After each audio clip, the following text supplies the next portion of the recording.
नमस्कार प्यारे बच्चों, सुप्रभात, गुड मॉर्निंग।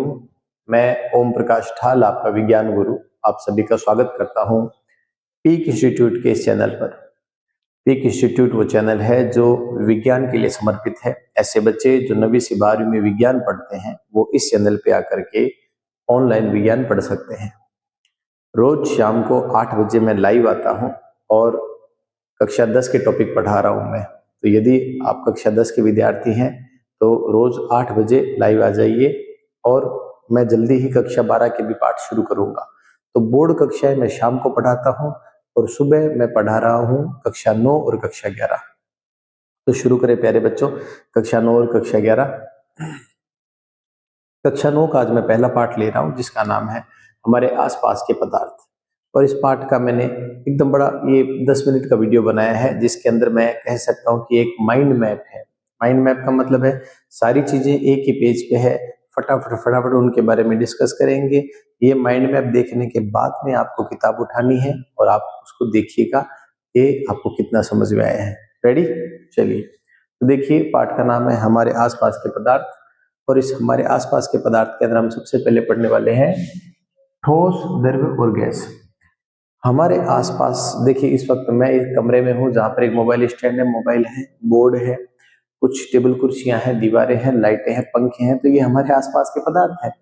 आप जिस वक्त ये वीडियो देख रहे हो, आप हो सकता है पलंग पे बैठे हो, तकिया होगा, बिस्तर होगा, कमरे में कुछ और सामान होगा। तो हमारे आसपास जितने भी पदार्थ हैं वो ठोस, द्रव्य या गैस मोटा मोटी 3 तरह की अवस्थाओं में होते हैं। यद्यपि विज्ञान में और भी अवस्थाएं खोजी गई है, लेकिन जो स्टेबल अवस्थाएं हैं वो ये 3 अवस्थाएं हैं: ठोस, द्रव्य, गैस। प्लाज्मा और बोस आइंस्टीन कंडेंसेट, ये ऐसी अवस्थाएं और खोजी गई है, लेकिन ये अभी तक लैब में इजीली बन जाती है। बाहरी वातावरण में ये 3 अवस्थाएं हैं। तो देखिए, जो ठोस होते हैं, जैसे मान लीजिए मार्कर, ये ठोस है, बिल्कुल ठोस है। तो ठोस का आकार निश्चित है, बिल्कुल ये बेलनाकार सिलेंड्रिकल अवस्था है, ये इसका आकार निश्चित है। इसकी आकृति भी निश्चित है। इसका आयतन मतलब ये इसने इस कमरे में जितनी जगह इसने घेर रखी है वो इसका आयतन है और वो आयतन भी निश्चित है। और इसका द्रव्यमान, इसके अंदर जो मास है, जो मटेरियल है, जितना प्लास्टिक लगा हुआ है वो भी क्या है, निश्चित है। तो ठोस की आकार, आकृति, आयतन, द्रव्यमान सभी कुछ निश्चित है। समझ में आ गया? अब देखते हैं अपन द्रव्य। द्रव्य क्या है? द्रव्य एक गिलास में पानी है, ये मान लीजिए कि मेरे पास एक गिलास और गिलास में पानी है, ठीक है। क्या इसकी आकार और आकृति निश्चित है? ना साहब, ना ना। इस गिलास के पानी को आप लोटे में डालो, आकार और आकृति लोटे वाला ले लिया। उस लोटे से निकाल करके आप कप में डालो, आकार आकृति कप वाला ले लिया। वहां से निकाल के आप थाली में डालो, आकार आकृति थाली की ले ली। तो इसका मतलब है जो द्रव्य होते हैं उनके आकार और आकृति निश्चित नहीं है, परंतु हाँ, आयतन और उसका द्रव्यमान वो निश्चित है। मतलब जैसे कि आपने अगर लोटे में मान लीजिए 50 ml पानी था, तो वो आगे डालोगे तो 50 चला जाएगा, आगे डालोगे तो 50 चला जाएगा। यद्यपि 1-2 बूंद चिपका रह जाता है, परंतु बहुत अंतर नहीं आता है। द्रव्य जो है वो वैसे भी इस कमरे के ऊपर किसी तापमान में धीमी धीमी गति से वाष्पित होता रहता है, परंतु फिर भी आयतन इसका निश्चित है। इसका मतलब ये हुआ है कि द्रव्य का आकार आकृति अनिश्चित है, आयतन और द्रव्यमान निश्चित है। ओके, तो मैं ये मानता हूं कि हमें ठोस समझ में आ गए हैं। अब हम चलते हैं आगे। द्रव्य समझ में आ गए हैं, अब आगे चलते हैं गैस की तरफ। गैस, गैस इस पूरे कमरे में गैस भरी हुई है। गुब्बारे में हवा भरते हैं, वहां गैस भरी हुई है। लाइटर के अंदर दिखता तो पानी जैसा है, पर वो भी गैस भरी हुई है। तो गैस जो है वो बेसिकली उसका कुछ भी निश्चित नहीं है। ना उसका आकार निश्चित है, ना उसका आयतन निश्चित है, ना उसका आकृति, ना द्रव्यमान, कुछ भी निश्चित नहीं होता है। गैस का सब कुछ अनिश्चित है। कैसे? देखो, इस जगह खड़े होकर मैंने 2 स्प्रे मारे हैं सेंट के, किसी खुशबूदार परफ्यूम की। तो मैं जैसे उसका स्प्रे मारता हूं, उस कोने में बैठे हुए आदमी को भी खुशबू आ जाती है।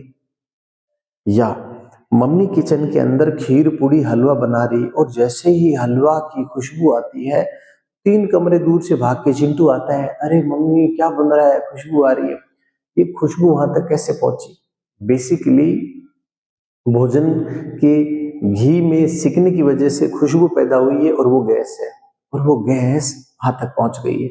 इसका मतलब ये हुआ है कि उसका आयतन निश्चित कहाँ रहा, वो तो दो दो कमरे, तीन तीन कमरे छोड़ो, पड़ोस तक पहुंच रहा है।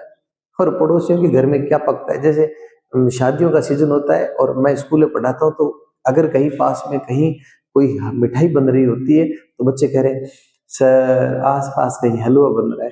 तो इसका मतलब ये हुआ है कि जो गैस है ना उसके कण दूर दूर फैलते हैं। अगरबत्ती ले लीजिए, अगरबत्ती जब हम करते हैं तो उसकी खुशबू आती है दूर दूर तक। सेंट लगाते हैं या साबुन वगैरह है, परफ्यूम है, तो वो खुशबू जो है ना उसका आयतन निश्चित नहीं है, तभी तो वो लंबा एरिया घेरती है, उसके कण दूर दूर रहते हैं। अब बड़ा महत्वपूर्ण एक चित्र है, ये चित्र आपको समझना बहुत जरूरी है, एग्जाम में कई बार आ जाता है। देखो प्यारे बच्चों, ठोस, द्रव्य और गैस, इन तीनों के ये तीन चित्र बनाए हुए हैं। ये सभी के सभी कणों से मिलकर बने होते हैं। ठोस के कण इतने पास पास होते हैं, इतने पास पास होते हैं कि उनके बीच में जगह नहीं होती है, खाली।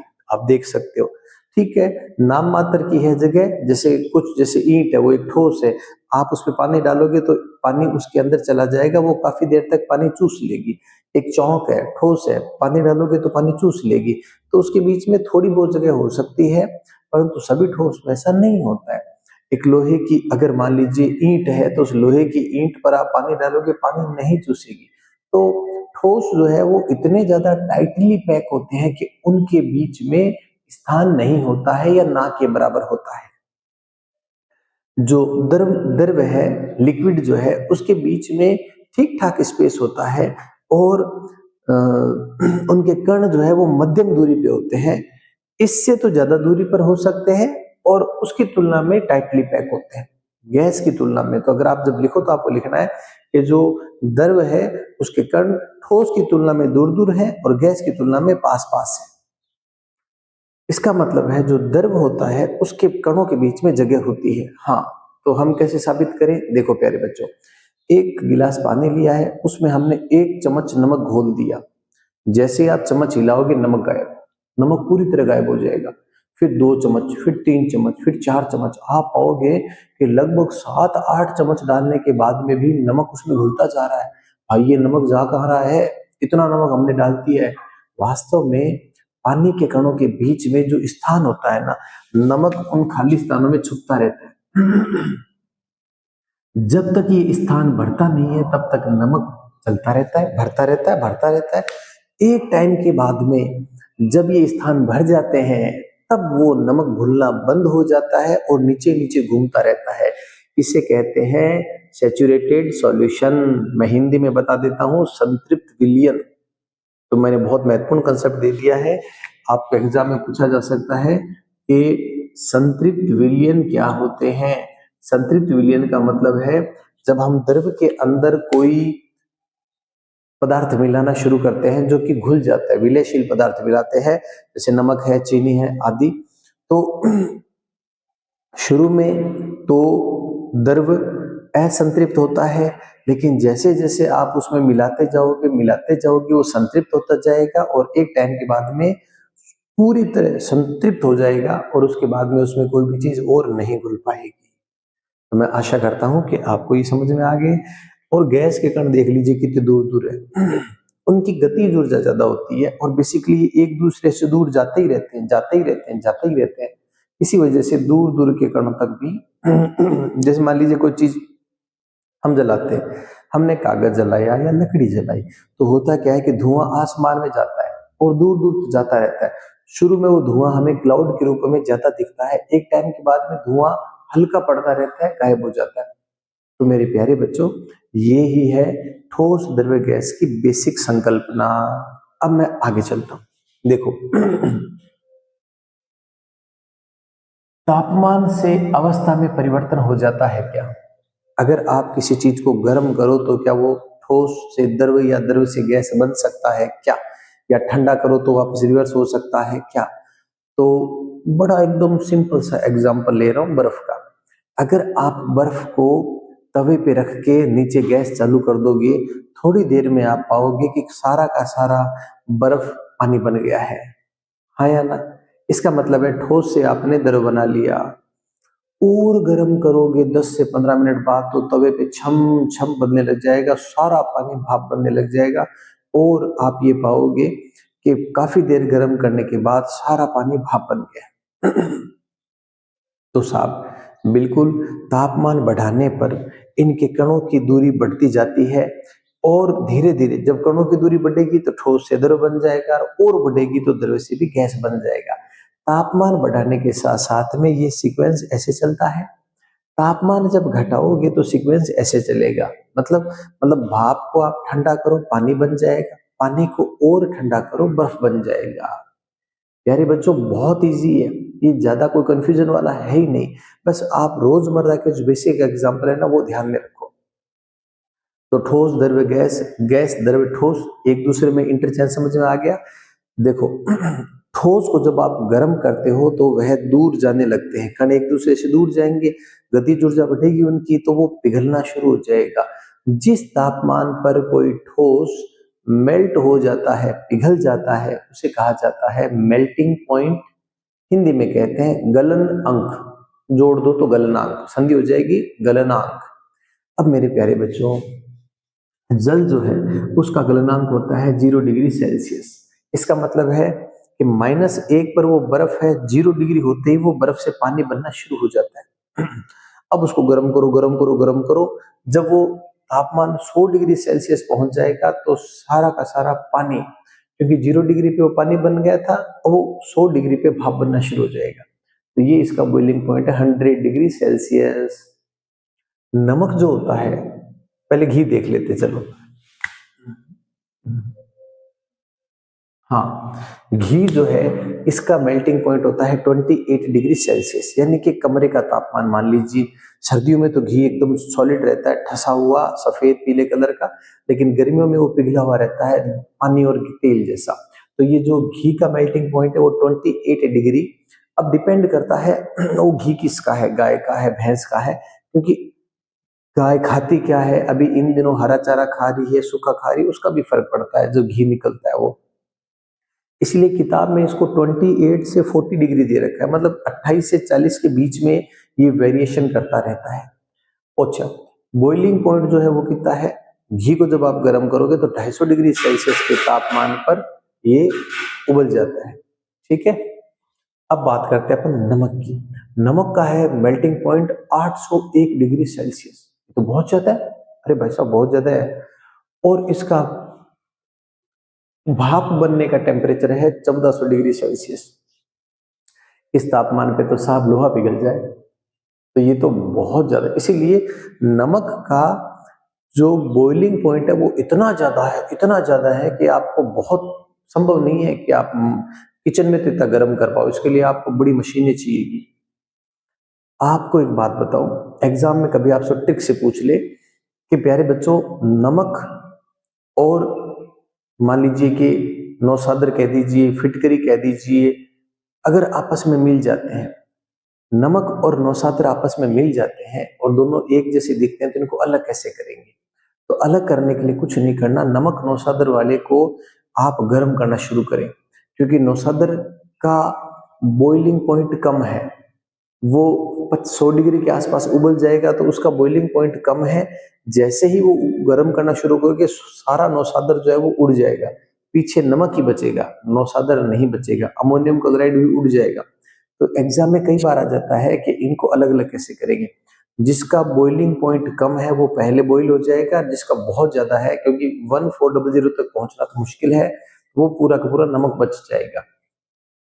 चीजों को पृथक पृथक करने की इसी विधि को तापमान के आधार पर पृथक्करण करना कहते हैं। और ये जो गुण है नौसादर का या अमोनियम क्लोराइड का, इसे कहा जाता है ऊर्ध्वपातन, सब्लिमेशन।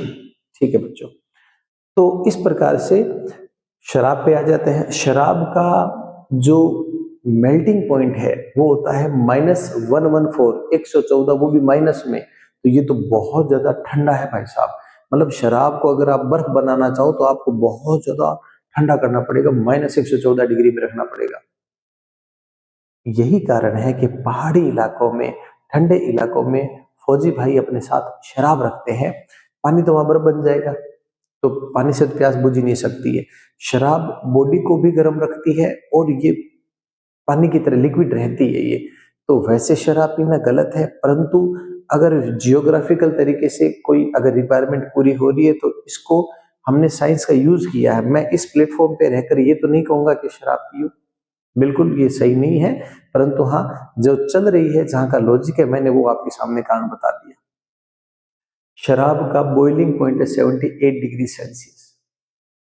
तो 78 डिग्री का मतलब क्या हुआ कि अच्छा खासा तापमान है। हम गर्मियों में 47 डिग्री पे भी उबलने लग जाते हैं, गर्मी गर्मी। तो शराब इस पे भाप बन जाएगी, ज्वलनशील है, आग पकड़ती है। CO2 गैस, CO2 गैस की बात कर रहा हूं मैं। CO2 गैस को अगर आप ठंडा करना शुरू करोगे तो -78 डिग्री सेल्सियस पे ये है जो है वो, उस वक्त ये मतलब जैसे इससे नीचे तापमान होगा तो ये एकदम बर्फ जैसी हो जाएगी, सफेद। CO2 गैस -78 डिग्री से ठंडा करने पर यह सफेद बर्फ की बट्टी जैसी दिखती है, इसीलिए इसे कहते हैं ड्राई आइस। क्या कहते हैं? ड्राई आइस, सूखी बर्फ। एग्जाम में बहुत बार पूछा हुआ है शुष्क बर्फ, और सिर्फ 9th में ही नहीं, आई मतलब ऐसे ऐसे एग्जाम गवर्नमेंट के जो कि सामान्य विज्ञान जिनके अंदर होता है उनमें पूछे जाते हैं। RS और IS जैसे एग्जाम में कि ड्राई आइस क्या है। तो यह CO2 गैस को जब आप -78 डिग्री से ज्यादा ठंडा कर देते हो तो वो एकदम जम जाती है। अच्छा, उस पर हाथ लगाते हैं तो आपका हाथ गीला नहीं होता, क्यों? वो तो गैस है। हाथ लगाओगे आपके हाथ में से धुआं निकलता रहेगा। CO2 गैस ठंडी बर्फ कहलाती है और वो सूखी बर्फ है। ठंडी तो होगी लेकिन वो सूखी है, इसलिए ड्राई आइस कहते हैं। और जब ये -78 से ये मान लीजिए कि ये पहुंच गया -77 76, तो ये हाथों हाथ ही इवोपरेट हो जाता है। थोड़ा गौर करना, मैंने क्या कहा, देखो -78, -79, -80, और इधर लिख रहा हूं मैं -77। अब गौर करना जैसे जैसे तापमान माइनस में बढ़ रहा है ठंडक बढ़ रही है, और जैसे जैसे इधर आ रहा है ठंडक कम हो जाएगी। अगर आप इसको रेफरेंस पॉइंट मान रहे हो तो आप ये मानना कि -78, 79, -80, इसका मतलब और टेम्परेचर कम करते जा रहे हैं। अंक बढ़ रहे हैं पर तापमान घट रहा है। और जब आप इधर चलोगे 77, 76, तो इसका मतलब अंक तो घट रहे हैं पर टेम्परेचर बढ़ रहा है, और धीरे धीरे आप जीरो के नजदीक जा रहे हो, और लास्ट में पॉजिटिव हो जाएगा 1 डिग्री 2 डिग्री। तो बच्चे यहाँ कई बार कंफ्यूज हो जाते हैं। चलिए अब अगला टॉपिक ले लेता हूं मैं। तो हमने थोड़ी देर पहले तापमान का प्रभाव देख लिया कि अगर तापमान घटाते हो या बढ़ाते हो तो ठोस, या ठोस से गैस, गैस से ठोस बन जाता है। क्या किसी और चीज का भी फर्क पड़ता है? हाँ, एक चीज है दाब।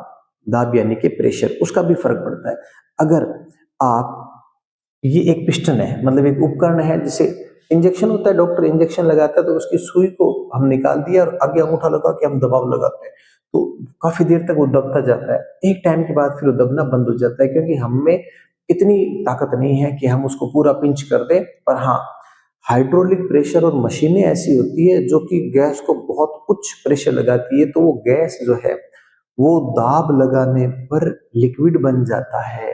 तो जितने भी डीओ है, सेंट है, या मान लीजिए लाइटर के अंदर जो गैस भरी हुई है, वास्तव में वो सभी गैस है। उच्च प्रेशर पे, दाब पे भरने की वजह से वो सारे के सारे कण पास पास आ गए हैं। तो देखो ये रहा, गैस पर आपने दाब लगाया, गैस पर आप जैसी दाब लगाते हो ये कण यहां तक आ गए, और इस प्रकार ये सारे के सारे गैस पर प्रेशर लगाने पे वो द्रव बन जाते हैं। तो क्या द्रव से ठोस बना सकते हैं? बना सकते हैं, पर वहां पे आपको थोड़ा सा तापमान कम करना पड़ेगा। तो गैस से सॉलिड बनाने के लिए आपको प्रेशर तो बढ़ाते रहना पड़ेगा और तापमान घटाना पड़ेगा। देखो, तापमान घटने से इनकी गतिज ऊर्जा कम हो जाएगी कणों की, और वो आराम से पास पास होके बैठ जाएंगे। तापमान अगर बढ़ा तो गतिज ऊर्जा बढ़ी, और बढ़ेगी तो फिर ये कण पास पास नहीं रहेंगे, दूर भागेंगे। तो आप समझ गए? ठीक है। तो इस प्रकार से ज्यादा दाब में कण नजदीक आ जाते हैं और गैस से लिक्विड बन जाता है। लेकिन अगर आप तापमान भी कम करो और प्रेशर बढ़ाते रहो तो अंततः गैस से सॉलिड बन जाएगा। तो हम लोग ये कर चुके हैं, ये भी कर चुके हैं, ये भी कर चुके हैं, ये भी कर चुके हैं। अब आगे आ जाइए, इसको कंसेप्ट को समझते हैं कि भाई साहब ये क्या कह रहा है। देखिए, इंटरनेशनली तापमान को कई मीटर में मापते हैं, कई उसके मात्रक बना रखे हैं, जैसे कि सेल्सियस और केल्विन। ये दो मात्रक हमारे काम आते हैं। सेल्सियस तो हम लोग रोजमर्रा में समझ पाते हैं कि भाई अभी जैसे सर्दियां की शुरुआत हो रही है, तो अभी कमरों का तापमान 15 डिग्री के आसपास रहेगा। अभी ना बहुत ज्यादा सर्दी है ना बहुत ज्यादा गर्मी है। तो हम किसी चीज की इमेज बनाते हैं, वो रोजमर्रा में काम आने वाली चीज होती है। परंतु जब लैब में काम करते हैं तो हम लोग सेल्सियस में नहीं नहीं मापते, क्योंकि कई देशों में सेल्सियस चलता है, कई देशों में फ़ारेनहाइट चलता है। अलग अलग जगह टेम्परेचर के अलग पैरामीटर है, तो कंफ्यूजन पैदा होती है। इसीलिए वैज्ञानिक हमेशा यूनिवर्सल चीज पे काम करते हैं। वो कहते हैं कि यार जर्मनी का बच्चा, इंडिया का बच्चा, स्वीडन का बच्चा, नॉर्वे का बच्चा जो भी पढ़े, वो कम से कम तापमान का एक फिगर समझे, और उसे कहते हैं केल्विन। और आप जब आगे पढ़ोगे 11th क्लास में, तो वहां पर MKS, CGS, SI इंटरनेशनल पद्धतियां आएगी, वो बहुत महत्वपूर्ण होगी। और बच्चों प्लीज उस वक्त थोड़ा ध्यान से देखना, उसको ध्यान से समझना। मैंने अपनी 11th क्लास में उतनी गंभीरता से पढ़ाई नहीं की थी, जिसका खामियाजा मुझे आगे भुगतना पड़ा। आप लोग ऐसा मत करना। तो आइए सेल्सियस और केल्विन को इंटरचेंज करना सीख लेते हैं। देखो, 0 डिग्री सेल्सियस का मतलब है वो तापमान जब पानी बर्फ बना हुआ है। 0 डिग्री मतलब आप ये कह सकते हो तो वो बर्फ से पानी बनने की शुरुआत है। तो 0 डिग्री सेल्सियस मोटा मोटी ठंडक है। उस तापमान को अगर आप केल्विन में बोलो तो कहा जाएगा 273 केल्विन। तो 0 डिग्री सेल्सियस का मतलब है 273 केल्विन। अब जैसे ही आपने तापमान बढ़ाया तो बन गया 1 डिग्री सेल्सियस। तो इधर एक बढ़ा है तो उधर भी एक बढ़ा दो, 274। 2 डिग्री 275, 3 डिग्री 276, ये ऐसे चलता रहता है। इसका मतलब 0 डिग्री इक्वल टू 273, और अगर 10 डिग्री का मतलब है 283, ठीक है, 283। अब 20 डिग्री का मतलब है 293। इधर अगर जितने अंक इधर बढ़ रहे हैं उतने अंक इधर बढ़ रहे हैं। और अगर घटाओगे, कम करोगे, तो उधर भी कम करते जाना। जैसे -1 का मतलब हो गया 272 डिग्री सेल्सियस। बस ये है, इतना ही फिगर है कि 0 डिग्री का मतलब 273। तो अब अगर आपसे कोई पूछ ले कि भाई बताओ 33 डिग्री सेल्सियस का मतलब क्या हुआ, तो कुछ नहीं, इसके अंदर जोड़ देना। भाई ये क्या हो जाएगा, एक जीरो हो जाएगा, 3 जोड़ना है, ये जीरो हो जाएगा, ये जीरो हो जाएगा, और वो ये हो जाएगा 300 कैलोरी। बस सिंपल सा है कि 33 डिग्री इसमें जोड़ देना। ठीक है बच्चों, अब आओ अगला टॉपिक, ये हम कर चुके हैं। अब वाष्पीकरण देखते हैं। वाष्पीकरण क्या होता है? वाष्पीकरण नाम से तो लग रहा है वाष्प बना देना, वाष्प बना देना, ठीक है। तो वाष्पीकरण का मतलब होता है किसी भी द्रव्य को गैस में बदल देना। तो तुम कहोगे सर ये तो हमने क्वथनांक में किया ही था, आपने बताया था कि किसी चीज को गर्म करो और वो भाप बन जाए। बेटा मेरी बात सुनना, जब आप किसी चीज को गर्म करो तो एक तापमान बॉइलिंग पॉइंट तक पहुंच जाए, उसके बाद में भाप बनती है, वो तो कहलाता है क्वथनांक या क्वथन क्रिया, बॉइलिंग। लेकिन अगर बिना गर्म किए कोई चीज भाप बन जाए, बिना गर्म किए कोई चीज भाप बन जाए, तो उसे कहा जाएगा वाष्पीकरण, इवोपरेशन। क्या ये संभव है? बिल्कुल। देखो, एक कमरे में मान लीजिए फर्श पर पानी गिर गया, गिर गया। अब आपने उस पर मान लीजिए कपड़ा लगा दिया, अभी भी फर्श गीला है, पर 10 मिनट बाद सूख जाएगा। ये सूखा कैसे? भाई जी पानी भाप बन के उड़ गया। उड़ा कैसे? क्या तुमने फर्श को गर्म किया था? नहीं किया। तो फिर वायुमंडल के अंदर हवा चल रही है, हवा के कण इस पानी के कण को अपने साथ में कैच करके ले जाते रहते हैं। इसका मतलब ये हुआ है कि हवा, साथ में कमरे का तापमान, अगर गर्मियां है तो ये जल्दी सूखेगा, सर्दियां है तो देर से सूखेगी। मम्मी जब पोंछा लगाती है, और कोई भी लगा यार, पापा भी लगा सकते हैं, बच्चे भी लगा सकते हैं, तो घर के सदस्य जब घर में पोंछा लगाते हैं, सफाई करते हैं, तो पंखा चालू कर देते हैं। सर्दियों में हम कहते हैं अरे मार दिया, सर्दी मार दी यार, पंखा बंद करो। क्या नहीं नहीं, पोंछा जल्दी सूख जाएगा। इसका मतलब है पोंछा लगाने के बाद पंखा इसलिए चालू किया जाता है ताकि जल्दी सूख जाए। सूखने का मतलब है पानी इवोपरेट हो जाए, पानी वाष्प बन जाए। तो इसका मतलब क्या हुआ कि यानी कि वायुमंडल की हवा और साथ में तापमान दोनों अगर बैलेंस हो तो जल्दी वाष्पीकरण की क्रिया हो सकती है। आइए बच्चों, क्वथनांक तक पहुंचे बिना द्रव का वाष्प बनना ही वाष्पीकरण कहलाता है। यदि सतह का क्षेत्रफल बढ़ा दिया जाए तो वाष्पीकरण बढ़ जाता है। एक कप में चाय रखी हुई है और उसी कप की चाय को हमने थाली में खाली कर दिया, एक थाली में खाली कर दिया। मुझे बताओ, पहली कंडीशन थी कप में चाय, दूसरी कंडीशन थी थाली में चाय। जल्दी ठंडा कौन होगा? जाहिर सी बात है, थाली वाला जल्दी ठंडा होगा। क्यों? क्योंकि एरिया बढ़ गया है। पहले केवल इतना सा एरिया वायु में ओपन था, अब इतना एरिया ओपन है। इसका मतलब है सारे के सारे कण वायु के संपर्क में और उसकी गर्मी जल्दी से जल्दी वायुमंडल में जा रही है। इसी वजह से सतह क्षेत्रफल बढ़ गया है और वाष्पीकरण ज्यादा हो रहा है, वो जल्दी ठंडी हो जाएगी। तापमान बढ़ना, अगर तापमान बढ़ेगा तो ये वाष्पीकरण तेजी से होगा। तो अगर गर्मियां हैं, गर्मियों के दिनों में वाष्पीकरण जल्दी होगा और वाष्पीकरण की क्रिया में सारा का सारा वाष्पीकरण जो जो भी लिक्विड है वो वाष्प बन जाएगा। ठीक है। वायु की गति बढ़ने पर भी ये इंक्रीज होता है। बिल्कुल, अगर पंखा चालू कर दोगे तो जो फर्श पे पानी है वो जल्दी सूख जाएगा। हम यहाँ पर बात कर रहे हैं जो द्रव है उसके वाष्प बनने के संदर्भ में, ठीक है ना, द्रव के वाष्प बनने के संदर्भ में। और आर्द्रता, अगर आर्द्रता ज्यादा है तो वाष्पीकरण घट जाएगा। अब आर्द्रता क्या होती है? देखो, वायुमंडल में मौजूद जल वाष्प के कणों की मात्रा को ही आर्द्रता या ह्यूमिडिटी कहते हैं। बारिश के दिनों में ये ह्यूमिडिटी ज्यादा होती है और गर्मियों के दिनों में ह्यूमिडिटी कम होती है। अगर ह्यूमिडिटी कम है, आपने कोई कपड़ा बाहर सुखाया है, धूप निकली हुई है, हवा चल रही है, वो कपड़ा 10 मिनट में सूख जाएगा। बारिश के दिन है, आपने उस कपड़े को बाहर सुखाया है, धूप है, फिर भी उमस है, हवा में पानी की मात्रा है, उस कपड़े को सूखने में 2 घंटे लगेंगे। क्यों? क्योंकि वायु में पहले से पानी की बूंद मौजूद है और इस वजह से भाई वाष्पीकरण में बेसिकली हवा ही इस पानी के कणों को उठा उठा के ले जा रही थी। अब हवा में पहले से पानी भरा हुआ है, वो वाष्पीकरण कम करेगी। तो मेरे प्यारे बच्चों, वाष्पीकरण की ये घटनाएं आपको अच्छे से याद रखनी है। अब वाष्पीकरण की वजह से हमारे दैनिक जीवन में क्या क्या चीजें हो रही है देखना, गौर करना। वाष्पीकरण के कारण घड़े का पानी ठंडा महसूस होता है। क्यों? घड़े के आसपास जो पानी की बूंद है वो क्या होता है? वाष्प है। और वाष्पीकरण के लिए एनर्जी चाहिए भैया, और वो एनर्जी वायु के कणों से ले ली जाती है। मतलब क्या हुआ कि ये इस अवस्था में पहुंच रहा है, द्रव गैस बन रहा है। तो द्रव गैस बन रहा है तो कणों को दूर दूर जाना पड़ेगा। कणों को दूर दूर जाना, इसका मतलब उनकी कणों की गतिज ऊर्जा बढ़ानी पड़ेगी। कणों की गतिज ऊर्जा बढ़ाने के लिए वो क्या करेंगे? वायुमंडल की हीट को एब्जॉर्ब करेंगे।